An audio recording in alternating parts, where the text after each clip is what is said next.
சுத்தமா இல்லையா? 20 லட்சம் ரூபாய் ஒதுக்குறோமே, எங்க வேலை செஞ்சீங்க, என்ன பர்டிகுலர் சொல்லுங்க. 20 லட்சம் 10 லட்சம் ரூபாய்க்கு 70 பொருள் வாங்கணும் அப்படின்னு சொல்லி ஒரு சப்ஜெக்ட் வந்துச்சு. என்னென்ன வாங்கினீங்க நீங்க சொன்னீங்க? அடுத்த கவுன்சில்ல வரும் வரலையே. அதாவது நான் என்ன சொல்றேன் சார், பாஸ் பண்ணிடுறோம். நீங்க கொண்டு வரீங்க, உங்க மேல இருக்கிற நம்பிக்கையில நாங்க பாஸ் பண்ணிடுறோம். என்ன செலவாச்சு, யாருக்கு செலவாச்சு, எதுக்கு செலவாச்சு நம்ம தெரிய வேணாமா? மேம் நீங்க அந்த ஒரு தீர்மானம். உதகையில் தலைவிரித்தாடும் ஊழல். பொறுக்க முடியாமல் பொங்கி எழுந்த நகர்மன்ற உறுப்பினர்கள். என்ன நடந்தது?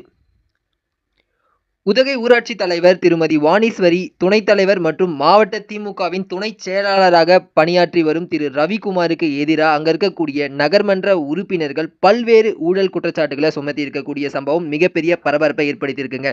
அது தொடர்பாக தமிழக முதல்வர் மு.க.ஸ்டாலின் அவர்களுக்கும் ஒரு கடிதம் எழுதியிருக்காங்க. அந்த கடிதத்தினுடைய நகல் இப்ப வெளியாகி இருக்கு. அதுல குறிப்பிட்டுள்ள முக்கியமான ஊழல் குற்றச்சாட்டுகள் என்ன அப்படின்றத பார்க்கலாம் வாங்க. உதகை தேயிலை தோட்டம் பக்கத்துல இருக்கக்கூடிய திரு ரவிக்குமாருக்கு சொந்தமான லாட்ஜை சீரமைப்பதற்காக நமக்கு நாமே திட்டத்திலிருந்து சுமார் 1.3 கோடி ரூபாய் வரையிலான பணத்தை செலவிட்டிருக்கிறதா அங்க இருக்கக்கூடிய நகர்மன்ற உறுப்பினர்கள் குற்றம் சாட்டியிருக்காங்க. மேலும் உதகை நகராட்சி மார்க்கெட்டில் கலைஞர் நகர் மேம்பாட்டு திட்டத்தின் மூலமா பழைய கடைகளை இடித்து புதிய கடைகளை உருவாக்கக்கூடிய திட்டத்தில் சுமார் 40 கோடி ரூபாய் அரசு செலவிட்டிருக்குங்க. அந்த செலவிலையும் பல கோடி ரூபாய் ஊழல் நடந்திருப்பதா அங்க இருக்கக்கூடிய உறுப்பினர்கள் குற்றம் சாட்டியிருக்காங்க.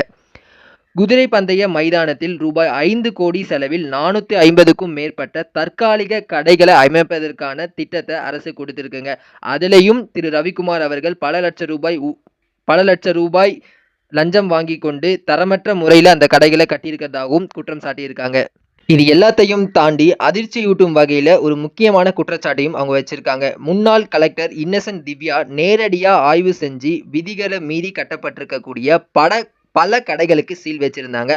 ஆனா பல லட்சம் ரூபாய் லஞ்சம் வாங்கி கொண்டு அந்த கடைகளுக்கு தற்போதுள்ள ரவிக்குமார் அனுமதி கொடுத்திருக்காரு. இதனால அங்க இருக்கக்கூடிய பொதுமக்களுக்கு மிகப்பெரிய பாதிப்பு ஏற்பட்டிருக்கு அப்படின்ற ஒரு குற்றச்சாட்டையும் முன் வச்சிருக்காங்க.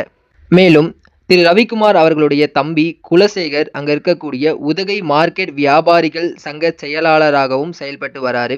உதகைக்கு கலந்துரையாடல் நிகழ்ச்சிக்காக வருகை தந்த அஇஅதிமுக பொதுச் செயலாளரும் எதிர்க்கட்சி தலைவருமான திரு எடப்பாடி பழனிசாமியை அவர் புகழ்ந்து பேசியிருக்கக்கூடியதும் கண்டிக்கத்தக்கது அப்படின்ற ஒரு விஷயத்த சொல்லியிருக்காங்க.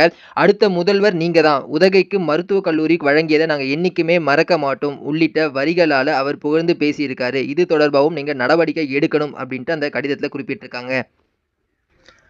திமுகவின் ஆட்சியில வெறும் ஊராட்சி தலைவரா இருக்கக்கூடியவங்க மற்றும் துணைத் தலைவரா இருக்கக்கூடியவங்களே இவ்வளவு பணம் ஊழல் செய்யறாங்க அப்படின்னா மேல் மட்டத்துல இருக்கக்கூடியவங்க எவ்வளவு கோடி ரூபாய் ஊழல் செய்வாங்க அப்படின்ற ஒரு கேள்வியை மக்கள் எழுப்பியிருக்காங்க.